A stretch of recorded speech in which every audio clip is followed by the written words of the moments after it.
You can grab a seat.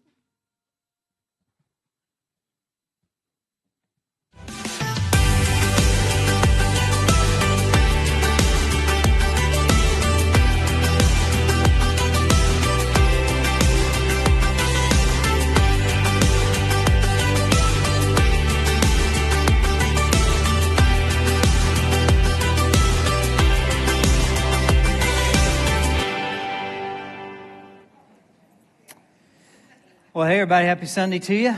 Really glad that you're here today. As we jump into a new month and really leading into today, I found myself thinking about how much God loves every person who's ever made their way through these doors here at 8009 Corporate Drive. And the older I get, the more I find myself drawn to the unique gift, the unique message, the incredible opportunity given to the world through the person of Jesus. There's something about Jesus, even in his day, that somehow transcended all kinds of barriers, like Samaritans who were regarded as heretics and Roman centurions who were thought of as pagans found themselves thinking around Jesus, I want to follow this man. I want to follow him. I want to be formed by him. I want my life to be marked by him.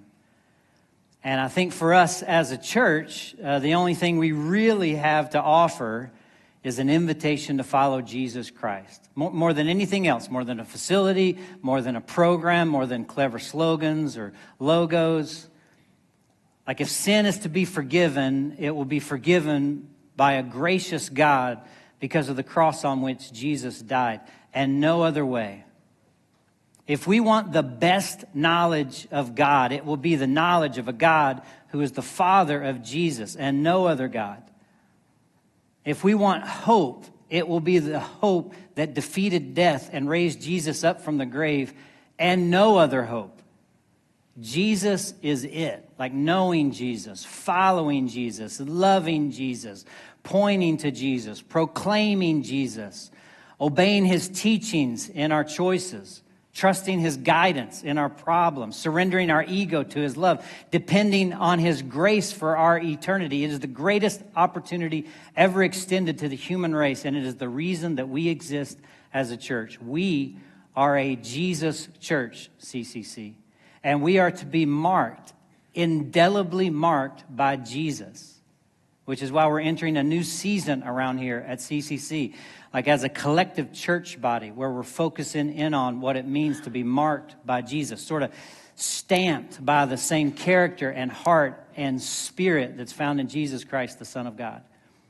And it's an alignment season, which means we're all looking to be rowing in the same direction, not just like here on Sunday morning when we gather like this, but everywhere. You know, where people in small groups are challenging each other in a similar manner, and everybody's individual time with God is completely zoned in on the same conversation. So here's how I'm asking everybody to be a part of this. Just be here for every week of this series. It's only 6 weeks long, okay? It's a month and a half. Pick up one of the daily reading guides. You can download them from the CCC website, or you can pick up a printed copy in the lobby after service here today. And if you're in a small group, make sure your small group is aligned with this particular focus we're going to have for these 6 weeks. But if you're not in a small group, jump into one, like maybe starter group, I'd suggest. Meets here at the church. It's not too late. Like it could be the most important thing you do in your life this fall. No joke. Because when Jesus Christ invades a life, like when we're fully surrendered to him and allowing him to mark and shape our lives, when we're pliable in his hands, well, that's where life is found. So I hope this series and this season is incredibly helpful to that end for you, and especially where we're kicking this whole thing off with today. What we see in this particular part of the Bible that we're going to look at, it takes so much of our faith and it puts it so clearly. And I think this is something that's so needed in our world. So if you have a Bible in one way, shape, or form, get to the 13th chapter of the Gospel of Luke. And as we go through this, I'd love for you to be thinking about some area of your life that's not where you want it to be. You know, that you're trying to move forward, but for some reason you're not able to. Maybe it's a relationship of some sort, a marriage perhaps, or with your kid or with your parents. You know, perhaps it's at work or school or a team you're a part of. Maybe even your health. It has to do with your health or your inner world, maybe your thought life. It's not where it ought to be, and you're trying to move forward, but you're sort of stuck. Anybody have at least one area in your life that you could point to where you say it's stuck like that? Anybody? Yeah, probably all of us. And this episode here in Luke 13 that we're going to talk about today, it speaks so beautifully to this. Jesus, he told a real short parable in the Gospel of Luke. It's only 3 verses long. Verses 6 through 8 of Luke 13. Here's what he says. A man had a fig tree that was planted in a vineyard. He came looking for fruit on it, and he found none. He told the vineyard worker, listen, for 3 years I've come looking for fruit on this tree. I haven't found any. Cut it down. Why does it even use up the soil? Sir, the worker replied, leave it alone for 1 more year, and I'll dig around it and fertilize it. Then perhaps it will bear fruit next year. And if not, then you can cut it down. All right, so that's it. Pretty short story. Jesus was a fantastic storyteller, and this is a fantastic story. And in it are all the essential elements of how life is like it is, and how sometimes, you know, we're not bearing fruit where we want to bear fruit and moving forward like we want to move forward.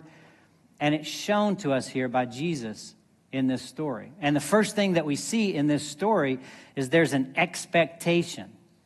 All right, the vineyard owner has an expectation for this tree to produce fruit. And that's a good thing. Expectations are good things. In fact, the vineyard owner is not alone in having expectations, because everyone has expectations, because God has wired us with the way that things ought to be. So we have expectations. Now, some people overdo it. A lot of people overdo it. But everybody has expectations. And let me just say loud and clear, thank God for expectations. Like a lot of times we've made them a bad thing. In fact, in a lot of ways in our culture, you know, I've heard of teachers and counselors that just pull their hair out to see a culture where expectations have become bad. But see, when we do away with expectations, the result is we can't grow. We can't produce fruit. We get stuck. I remember reading about this world-class wine grower, wine developer. He'd won all these awards for his wine. And he was asked one time, you know, about him making wine in these vineyards. They asked him, did he irrigate? And he said, no, we don't irrigate. Like it's a last-ditch effort. Not unless absolutely have to do we irrigate. And they asked him, they said, well, why? Why don't you irrigate? And he said, because you've got to require the vine to reach down and continue expecting it to go find its water. You can't give it to the vine. It's got to work for it. You got to have expectations of it, because that builds the strength to be able to produce the fruit that you're looking for. You know, some of you, all you're going to take away from this message today is wine is good. Dave said, reach down for the wine. CCC, expectations are good. Everybody has them. And life has expectations. Now, expectations can kill, too. Expectations can suffocate, can be just brutal. Which leads to the second thing that we see here in Jesus' story. And it's that the fruit doesn't live up to the expectation, and you get a response from the vineyard owner. And the response is judgment. It's sort of like a legal response we may think of. In other words, he says, here's how it ought to be. All right? I got these expectations. I'm coming in here. You're not meeting these expectations. You know, for 3 years, you got no fruit. I've been coming expecting you to bear fruit. Or, you know, we could say, I've been coming and expecting you to do your homework or meet your number or be loving or whatever. And I've been expecting it for 3 years, and there's no fruit. I haven't found any fruit on this tree, so cut it down. See, this is a natural response for us. The response, what we see is the judgment that is at the level that the person is at. And that is absolutely what is natural to us. because we all have standards for ourselves, and we all have standards for other people. And when we don't meet that standard, or they don't meet that standard, the most natural response we have is judgment. And this is exactly how the Bible talks about it in this way, that we judge. And the law judges. God's law judges. It says the whole world is born under what C.S. Lewis called this oughtness. We're born under it. And it says that it judges us harshly in an all or nothing manner. So there's expectation, there's judgment, and this is how we find ourselves in the world. And here's the sad thing. So many people think that that is the Christian message, that this is the Christian life. God's got an expectation. You know, every week there's something that you promise him. Oh, God, I'll do better here. I'll do this. I won't do that. And, you know, we don't. And we feel bad about it. We feel guilty. You know, or we tell our spouses or our kids or our parents or our friends, I'll do better. And then we don't. We fail in some way. And then we feel bad about it and we feel guilty. And that turns into a cycle. We promise we'll do better. We don't. Then we feel guilty. And this is what the Bible calls being under the law. You know what the modern day version of this is? Like a modern example of this? A diet.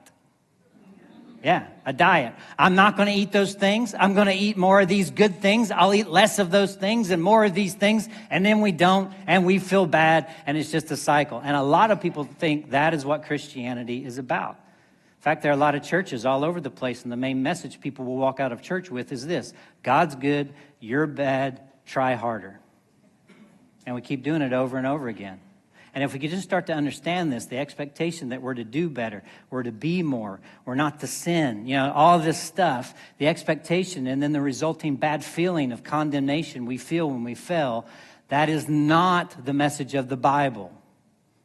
It's not the message of Christianity. And it's not the message of the story that Jesus tells here either. Again, think about some area of your life, or multiple areas maybe, where you're under expectations and you just can't get to the expectation. And it may even be your own, like, I got to get over this tendency, you know. I got to get over this. Yell at my family, or be fearful, or I should be further in my career, or I should. And you feel bad about it. And so we got to understand we all have this. But here's the thing to grab hold of today, and the thing that needs to mark our lives. The story doesn't end there. We stop short. We say, cut it down. Why does it even take up the soil? Our response is anger and guilt. You're worthless, we say. Like, how many times have we put our head on the pillow at night and said, whatever made me think I could do that? Whatever made me think I could be a good parent? Whatever made me think I could run a business, you know, or do this or do that? Why do I even use up the soil? And we have that ringing around in our heads. And so we need to hear this truth today. It doesn't end there. The Christian story doesn't end there. Jesus' story doesn't end there. And your story doesn't have to end there. Because the good news, the Bible screams at us, is the next thing that happens. The next thing that happens in Jesus' story is somebody steps in from the outside of that debate. The advocate enters the scene. The vineyard grower steps into that conversation between the vineyard owner, the judge, and the one that's not as good as they ought to be, the fig tree. For us, it could be, you know, somebody stepping in like a coach or a teacher or a boss or a parent or a friend, and they interrupt the conversation. And what's the first thing the advocate does? Does he join the judge and say, you got to do better. You're not living up to your potential. You're not producing. You really are a disappointment. Is that what the vineyard grower does? No. The vineyard grower steps in, and the first thing he does is he speaks to the judge, not to the failure of the fig tree. Before he does anything, he speaks to the judge. He speaks to the vineyard owner. Now, I want to slow down here because I want us to understand this. Like, if we don't understand this, if we don't get to stopping the judgment, we don't understand our faith. We don't understand Jesus' message here in this parable, and I don't think we understand Jesus. We won't be marked by the heart of our faith. Jesus Christ came into the debate of us not being where we need to be and of us being accused and feeling guilty. And he stepped in and he said, stop the judgment. He says to the judge, I'll take the judgment. I'll pay a price. I'll make up the difference. Stop the judgment. Before he tells anybody to get better, he says, stop the judgment. All right, so that's the story. And here's my question, okay? It's really kind of a, multiple-pronged question. And one of the prongs is this. Is Jesus your advocate? Like a lot of times Christians will say, well, thank God that he accepts me and he loves me. But we don't experience advocacy in the way that the Bible talks about it. The Bible says we open up to God and he loves us and he accepts us and he steps into the judgment. He says, stop the judgment. I'll take the judgment. And there's no condemnation, but we feel bad and we feel condemned. How is it that somebody that the Bible says that there's no condemnation for the person who's identified with Jesus and trusted in Jesus, that judgment penalty that has been paid past, present, and future, and yet we walk around feeling bad and condemned? Why is that? Well, in part, it's because we stop at the legal. We stop at judgment. What if in that place where you're stuck in that cycle, where you see the expectation, you don't live up to the expectation, you feel guilty for it? What if you didn't stop at judgment when it came to your relationship with Jesus, the advocate? See, God wants more for us than just, I forgive you. I mean, he does want that for us, but it's not all he wants for us. He doesn't just say, to use the language of the parable here, he doesn't just say, it's okay. Like, go 3 more years. I don't care. Don't worry about fruit. Don't worry about producing fruit. That's not what he wants. That's not what he says. A lot of people think that's the Christian message too. God's forgiven me for everything. Sweet. It's a pretty good deal to be a Christian. And if you're somebody who subscribes to the idea that God just forgives you of everything and you can just do whatever you want or live however you want, produce fruit, don't produce fruit, whatever, well, that's way off base. And that's not the message of the Bible. The Bible says we do sin. We don't measure up. We fall way short. That is the truth. And God offers to forgive us through Jesus. He pays the price for us. He is our advocate. And then he helps us to do better because he wants that for us too. See, what Jesus offers is, I'm going to come in and I'm going to dig around and I'm going to fertilize and I'm going to encourage and empower and I'm going to give a little time. It's grace. That's the whole thing we're talking about today is grace. Is your life marked by God's grace? By this kind of grace? Is Jesus your advocate like that? Are you allowing him to come in and dig around and fertilize and such? Is your life marked by the grace that Jesus brings? But another prong of this question is this. Are you an advocate like that? See, Jesus steps in and is our advocate, and don't miss this. We're to step in and be an advocate for each other. Or do you just stop at the judgment? See, like every day in these relationships we have, we judge each other for the gap where we don't meet the expectation, What if in that place, with your kid where you're stuck in the cycle, or with that employer or that coach or that friend or that spouse or whatever, where they're not reaching your expectation? What if you didn't stop at the legal, but instead at the moment of your friend's failure or your family member's failure, like at that moment, instead of cutting them down and being angry with a legal response and judging, what if we said, this is usually the moment where I go ballistic on you. But that doesn't really help at all.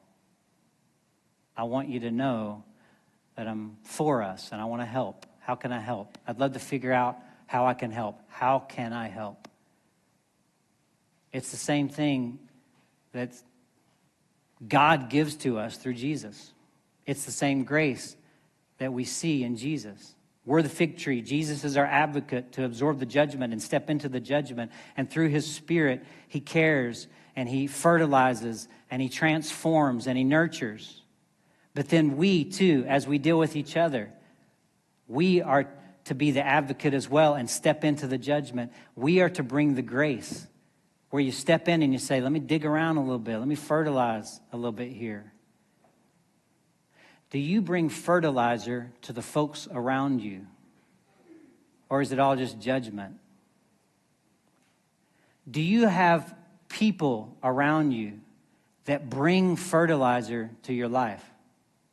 See, fertilizer is what we bring to the plant that the plant can't produce for itself. It's what Jesus does for us, and it's what we are to do for each other. We got to give the plant what it needs and what it cannot get on its own. Think of it like this. Maybe this will help.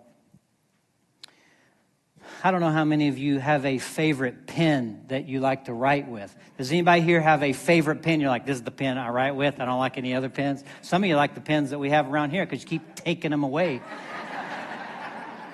You got a whole vat of CCC pens at your home. Like, it's my favorite pen, Dave. Well, I have a favorite pen as well, and it's this one right here. It's an orange and white pen that writes with orange ink. It's a Pentel metal tip Energel pen. 0.7, and it's orange. Now, you may be saying, why is it orange, Dave? Right? It's a silly question.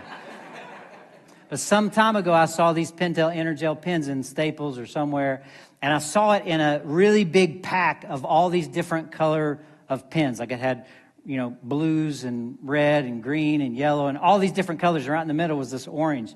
And I saw in the middle of this pack that orange pen, and I'm like, I really want that orange pen. But I didn't want to buy the whole pack because the pack was expensive, ridiculously expensive. It was crazy expensive. But I wanted that orange pen. And so I bought the pack. I went home, I opened the pack, I set aside all the different colors, and I grabbed my orange pen, I started writing with it. My orange Pentel Energel metal tip 0.7 pen. And so I was using it for a while, but wouldn't you know, it stopped writing. It's my favorite pen, and it stopped writing. It should write, don't you think? That's a fair expectation. It's a pen after all. It's supposed to write. It's what it was made to do. And I want it to write. And my guess is if this pen could talk, it would tell me, I want to write, Dave. I really, really do. But it won't write. And I can say all I want to it. Come on, pen, do your thing. Write that orange blessed ink out, And I can say it over and over and over again. I can get all heated up. I can say, you silly pen. Why aren't you writing? You're wasting my time. Why are you taking up space in my universe? Away with you. Cut it down.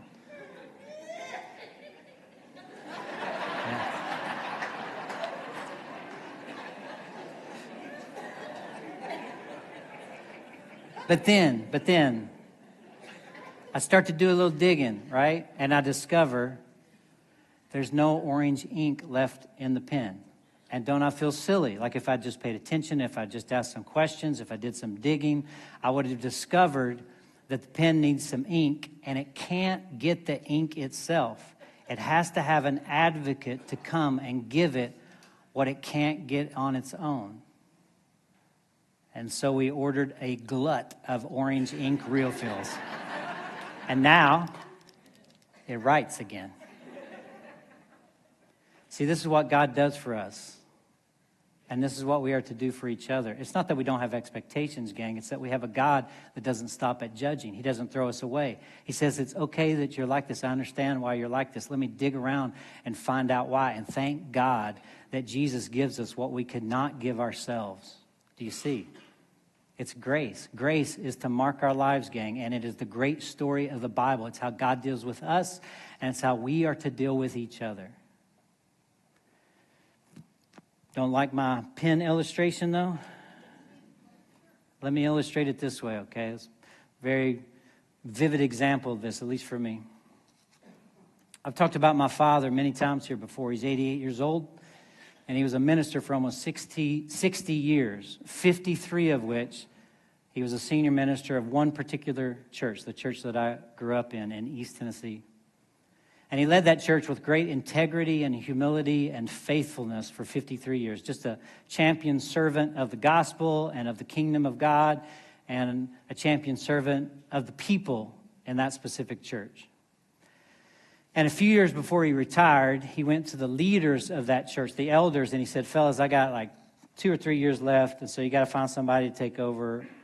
And so they put a plan together to find someone that they thought could do the job, and that person would come in and soak up as much as they could from my dad for those 2 to 3 years, learn as much as they could about the church and its history and its culture and what it looked like to minister and lead that congregation, again, for like 2 or 3 years, and have a chance to get to know the people of that church. And then after, 2 or 3 years, if everything went well, they would step in as my dad stepped down. So they hired this guy under the 2 to 3 year plan. But when he came in, almost immediately, he began to push on my dad to go ahead and retire. He began to undermine my dad at every turn. He was deceptive and manipulative, certainly not humble. He went behind my dad's back, like secret meetings, pushing on the leadership to push on my dad to, go ahead and hang him up. It was very divisive. And this guy ended up getting people in his corner, and instead of sticking with the 2 to 3 year transition plan, if this guy demonstrated the right stuff, and instead of honoring the guy who had led with great integrity for 53 years, the leaders indeed started pushing on my dad to change everything and go ahead and step down and take a seat. A lot of deception, a lot of manipulation, a lot of lies, did a lot of damage to the ministry of that church. And it was incredibly, incredibly hurtful to my parents and the very thing that they had spent the majority of their lives building and caring for and sacrificing for and nurturing. My father was wronged.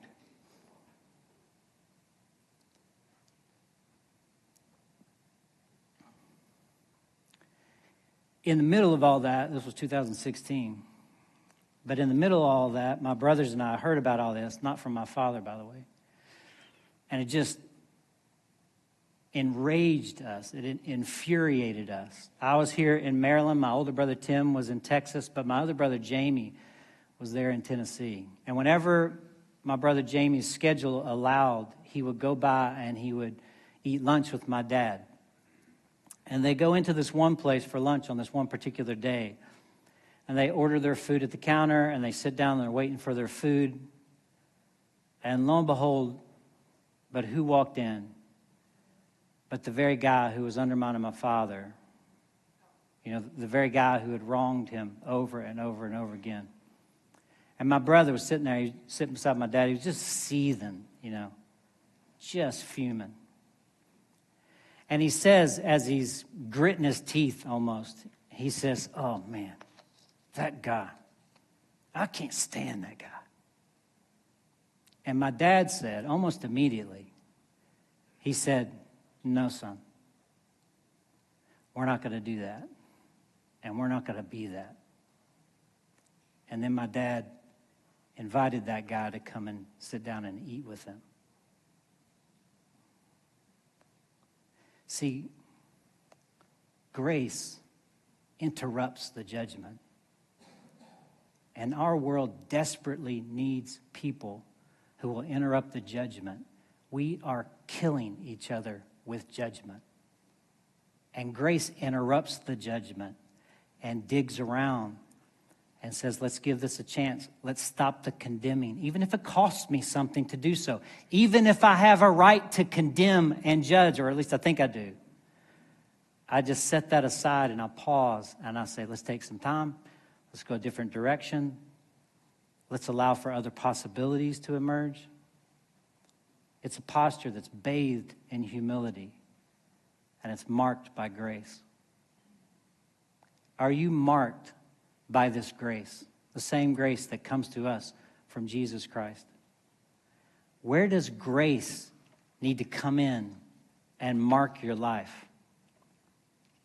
I mean, my guess is if you turn this parable over enough, you're probably able to see yourself in each of the roles that are there in that story. But today, where is it that you need to firm up the truth and teaching of this simple parable that Jesus tells? We're going to take some time and thank God that we have an advocate on our behalf. That judgment doesn't spell the end for us with God, but by his grace, through his Son, he stands in our place. He understands and accepts us right where we are. And if we allow him to, he will help us grow and flourish and produce fruit for our own sake and the sake of the church and the sake of the world. Let's take a few moments. Grab one of those individually wrapped packets of communion. They're in the back if you didn't get one when you came in. Has a little piece of bread, a little bit of juice representing Jesus absorbing the judgment for our sin on the cross. And let's reflect on Luke 13, and let's reflect on the grace of God, and then we'll sing about it. Let's celebrate communion together.